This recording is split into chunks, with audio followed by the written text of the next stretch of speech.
Emília tinha 32 anos e morava numa pequena casa antiga no bairro de Alfama, em Lisboa.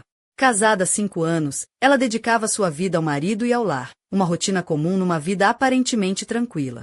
Mas a chegada do sogro, Manuel, um homem de 63 anos, reservado mas de presença firme, mudou tudo. Manuel ficara viúvo recentemente. Por isso, Emília e o marido, Tiago, decidiram levá-lo para morar com eles. A casa de paredes caiadas e chão de madeira rende a cada passo, como se a própria alma do edifício sussurrasse segredos antigos, acompanhando os passos de Emília. Manuel era um homem de ombros largos, com cabelos grisalhos penteados com cuidado para o lado, e uma voz calma e segura, muito diferente do temperamento impulsivo de Tiago. Às vezes, um sorriso gentil surgia no rosto de Manuel, tocando algo profundo em Emília. Nos últimos meses, Tiago viajava muito a trabalho, deixando Emília e Manuel passar mais tempo juntos. Enquanto o marido se escondia atrás do cansaço para evitar conversas, Emília começava a notar a presença do sogro de uma maneira diferente.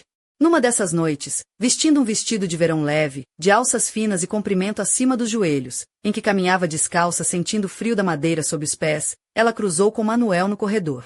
Ele tinha acabado de sair do banho, envolto num roupão branco, e o perfume de sabonete e aquele cheiro clássico de colônia masculina encheram o ar. Boa noite, Emília, disse ele com voz que parecia acariciar suas costas. O calor subiu-lhe às faces, uma surpresa até para si mesma. No dia seguinte, Tiago partiu para uma viagem de 4 dias, e Manuel ficou na escadaria, impecavelmente vestido num fato de tecido cinza claro e camisa branca, seus sapatos de couro polidos brilhando à luz da manhã. Até o teu regresso, Emília, estará sob a minha proteção, disse com um sorriso que parecia carregar um segredo. Nessa noite, Manuel preparou um chá e sentou-se diante da televisão, e Emília sentou-se no sofá ao lado, o vestido escorregando delicadamente do ombro, sem que ela corrigisse o deslizamento. A atmosfera estava carregada, diferente do habitual. Manuel, num gesto inesperado, colocou a mão no ombro dela, o calor da sua pele atravessando o tecido fino do vestido, despertando nela sensações adormecidas. Estás cansada, Emília? ¿Quieres que te alivie a tensão? Perguntou ele, a voz baixa e rouca. Ela sentiu timidamente, o coração batendo forte, consciente da fronteira invisível que não deveriam atravessar. O toque de Manuel era firme, mas gentil, e cada movimento parecia atravessar anos de solidão e desejos reprimidos. De repente, ele recuou, desculpando-se com pressa e dirigindo-se ao lavatório. Emília ficou sozinha, com o coração acelerado e a mente em turbilhão. Na manhã seguinte, o silêncio entre eles era quase palpável.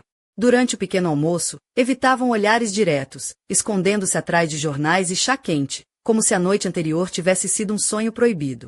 Manuel parecia distraído, levantando-se várias vezes para ir ao lavatório, o que Emília não conseguia entender. Mais tarde, na cozinha, enquanto lavavam a louça lado a lado, esse silêncio foi quebrado por um toque inesperado. Manuel aproximou-se para colocar um prato num armário alto, e o seu peito quente encostou-se às costas dela, o tecido fino da t-shirt não criando barreiras.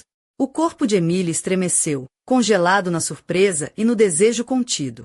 Manuel murmurou um pedido de desculpas, mas ela virou-se para ele, tão perto que podia ver o cansaço e a tristeza nos seus olhos. Antes que pudesse tocar-lhe o rosto, Manuel afastou-se abruptamente, correndo para o lavatório com uma expressão de dor e confusão. Era um homem dividido entre o dever e um desejo proibido, preso numa luta interna. Nas noites seguintes, Emília percebeu que Manuel estava a sofrer, não só pelo luto, mas também por uma doença que ele escondia. Numa conversa franca, ele revelou que tinha diabetes e um problema sério na bexiga, que o fazia ir constantemente ao lavatório, causando-lhe dor e vergonha. Emília prometeu cuidar dele, sentindo a sua relação transformar-se de uma tensão proibida para um laço profundo de cuidado e amor familiar. A rotina tornou-se uma batalha diária de tratamentos, medicação e apoio mútuo. Manuel, antes fechado e reservado, começou a reerguer-se, e Emília encontrou na sua força sua própria coragem. Até que um dia, ao limpar o quarto dele, encontrou um pequeno caderno azul escuro, onde Manuel anotava tudo, os medicamentos, os dias bons e maus, mas também um último bilhete misterioso, escrito com uma caligrafia trêmula. Não foi acidente. Sei tudo. As palavras ecoaram na mente de Emília como um sussurro sinistro. Quem sabia? E o que exatamente? Enquanto o mistério se adensava, Emília sentiu que a paz que tinham conquistado estava prestes a ser rasgada por segredos enterrados no passado de Manuel. A verdadeira tempestade ainda estava para chegar. No dia seguinte, Emília passou horas a olhar para o pequeno caderno azul escuro, como se as palavras misteriosas tivessem ganhado vida e a puxassem para um labirinto sem saída. A casa em Alfama parecia mais silenciosa, as sombras alongavam-se pelos cantos, e o cheiro das sardinhas assadas na rua contrastava com o peso que se instalara no ar. Mesmo o farfalhar das folhas das árvores na calçada parecia sussurrar segredos enquanto preparava o pequeno almoço, vestindo uma saia leve de linho bege e uma blusa branca que deixava os ombros delicadamente à mostra. Emília sentia o coração a bater mais rápido, não só pelo calor da manhã, mas pela ansiedade que a consumia. Nos pés, calçava umas sandálias de couro macio que batiam ritmicamente no chão de azulejos, como o compasso de um relógio que marcava o tempo até a verdade emergir. Decidiu que precisava falar com Tiago, mas as suas ligações não eram atendidas. Talvez estivesse em trabalho, como sempre.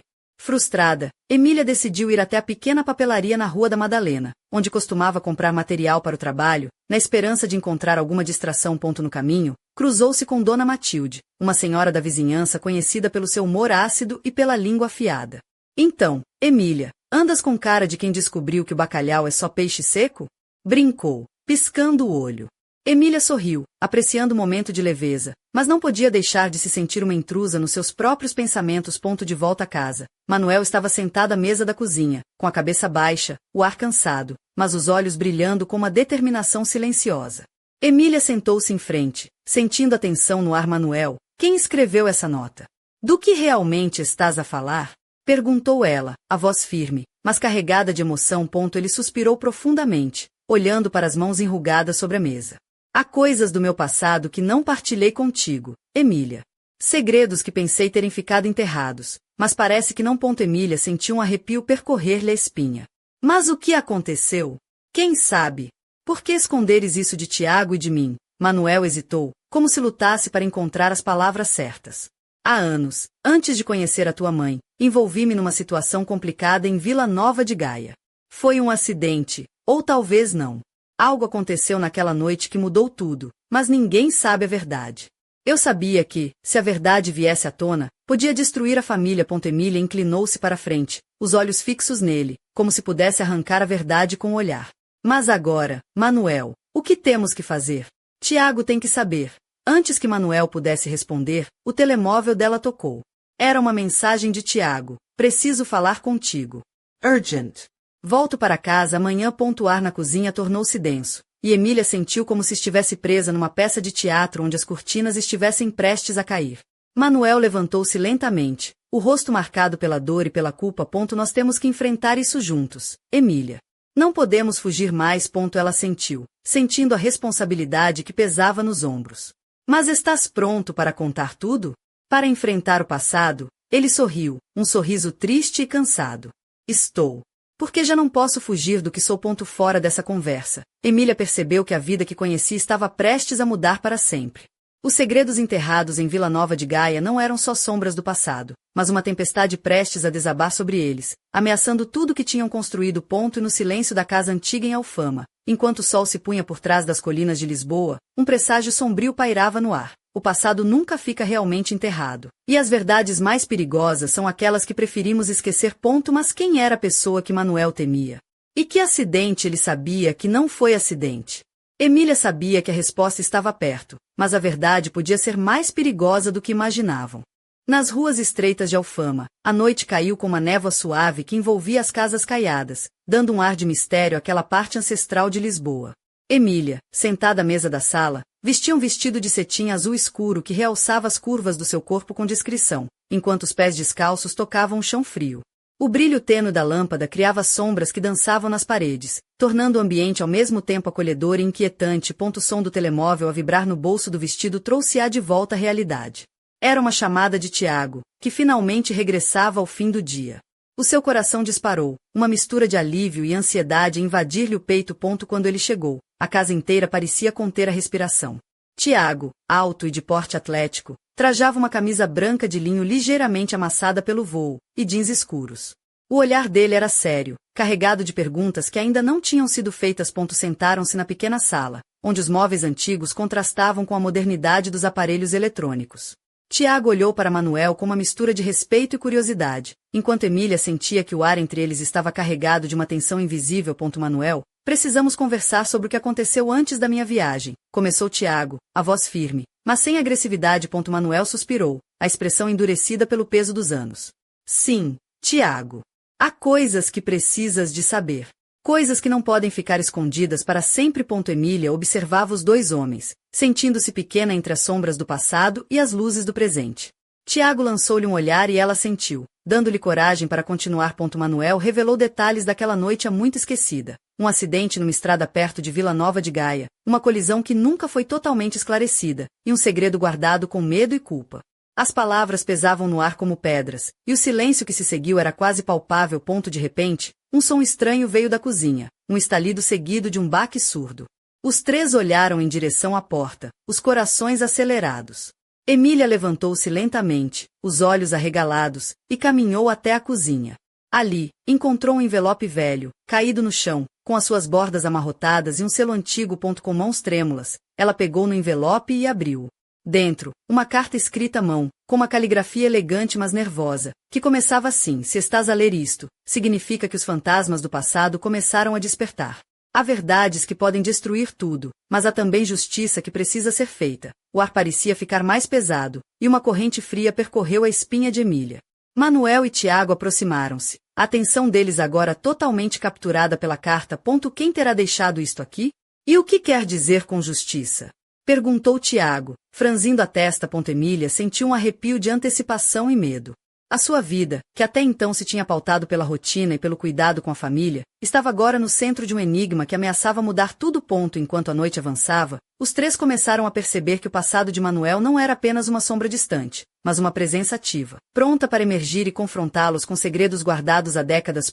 E no silêncio da casa antiga, o som distante de passos apressados ecoou pela rua, como um aviso de que aquela história estava longe de terminar. Quem deixará aquela carta? E estaria o perigo mais perto do que imaginavam? O mistério continuava a crescer, e a verdade parecia cada vez mais difícil de alcançar. O relógio antigo na parede da sala marcava quase meia-noite quando Emília, Tiago e Manuel decidiram que não podiam esperar mais para desvendar o mistério da carta. A casa de Alfama, com suas paredes de pedra e janelas de ferro forjado, parecia agora um labirinto cheio de sombras e sussurros, onde cada canto escondia uma nova pergunta. Emília vestia uma camisola de algodão bege que lhe caía suavemente pelos ombros, combinada com umas calças de linho claras que lhe davam um ar descontraído. Mas os seus olhos brilhavam com uma determinação que contrastava com a serenidade do seu traje.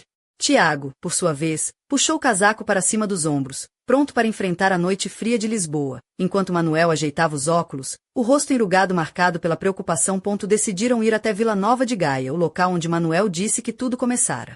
O percurso pela ponte 25 de abril foi silencioso, com o rio Tejo refletindo as luzes da cidade, e o som do motor do carro parecia amplificar o peso que cada um carregava. Chegando a Gaia, o ar era diferente, mais denso, carregado de memórias e de histórias não contadas.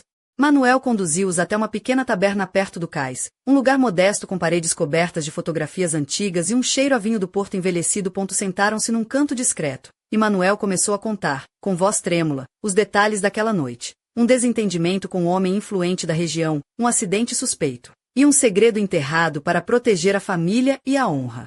O que fizemos naquela noite mudou tudo. E agora, alguém quer que paguemos o preço por isso, disse ele, olhando para Tiago e Emília com olhos carregados de pesar. Emília sentiu um arrepio e uma mistura de medo e curiosidade. Tiago franziu o sobrolho e perguntou: mas quem seria capaz de fazer isto? De vir atrás de vocês depois de tantos anos?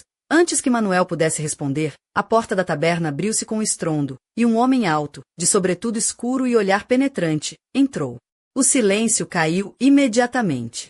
O homem dirigiu-se diretamente à mesa deles, e com um sorriso frio, disse: finalmente nos encontramos, Manuel. E parece que trouxeste companhia. O coração de Emília acelerou. Sabia que aquela noite seria decisiva. O passado tinha vindo cobrar as suas dívidas, e nada seria como antes. Entre olhares tensos e palavras carregadas de ameaça velada, a verdadeira história começava a emergir. Uma trama de segredos, traições e escolhas difíceis que iam testar os limites da família, da lealdade e do amor. E quando a porta da taberna se fechou atrás do estranho, um frio percorreu a espinha de Emília. O jogo tinha começado. E o preço da verdade poderia ser muito maior do que imaginavam.